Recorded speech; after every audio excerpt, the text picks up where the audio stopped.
Hi, everyone. So today we're going to talk about a really famous story. It's all about a cookie, but not just any cookie. This one is super fast and maybe just a little bit cheeky. Okay, I want you to picture this. You're in your kitchen and you've just baked something super yummy. You open the oven and poof, it jumps up and runs right out the door.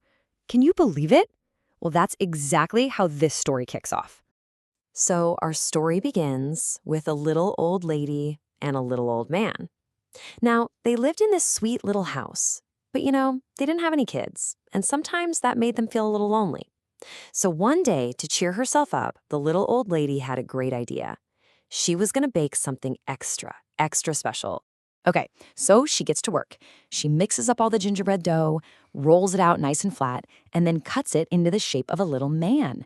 And for the fun part, she gives him 2 chocolate chips for eyes and these bright, shiny red cherries for his buttons. He looked pretty great. Then, pop, into the hot oven he goes. Before long, the whole kitchen smells amazing. That wonderful gingerbread smell. But when the little old lady opens the oven door, whoosh, the gingerbread man stands right up on the baking tray, hops down, and before she has any chance to catch him, he runs straight for the open window and zips right outside. And just like that, the great gingerbread chase was on. I mean, can you imagine? The little old lady and the little old man were totally shocked. But hey, they weren't about to let their dinner just run away. And as he's running across the garden, he starts singing this little song. A very proud song, really, so everyone can hear him. He was just so happy with how fast he could run. They're shouting after him, "Come back here! Where are you going? You're supposed to be our dinner!" But nope, he was way too fast for them. So then, he runs right past a cow in a field, and the cow sees him and goes, "Moo, you look delicious. I think I'll eat you." But the gingerbread man, he just laughs and runs even faster, leaving that cow completely stunned.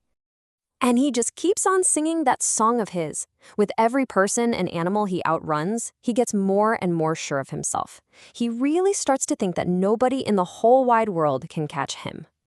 Pretty soon, there's a whole crowd chasing after him. You've got the little old lady, the little old man, the cow, then a horse wants to eat him, a big pig and her little piglets join in, and even a hen. But you know what? Not a single one of them was fast enough to catch that little cookie. So the gingerbread man is feeling pretty good about himself. He thinks he can outrun literally everyone. But then he comes up against a huge problem, and this is one he can't just run past. He screeches to a halt right at the edge of the water. Uh-oh. He knows that if he gets in that river, he'll get all soggy and just fall apart into a gooey, mushy mess. He was totally stuck. But sitting there by a rock, very quietly, was a fox. And this fox had been watching the whole thing.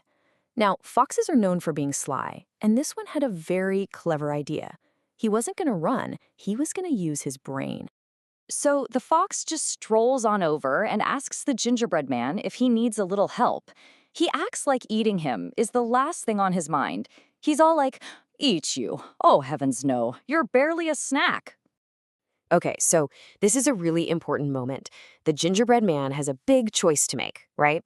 This fox seems nice, he seems helpful, but he's a total stranger.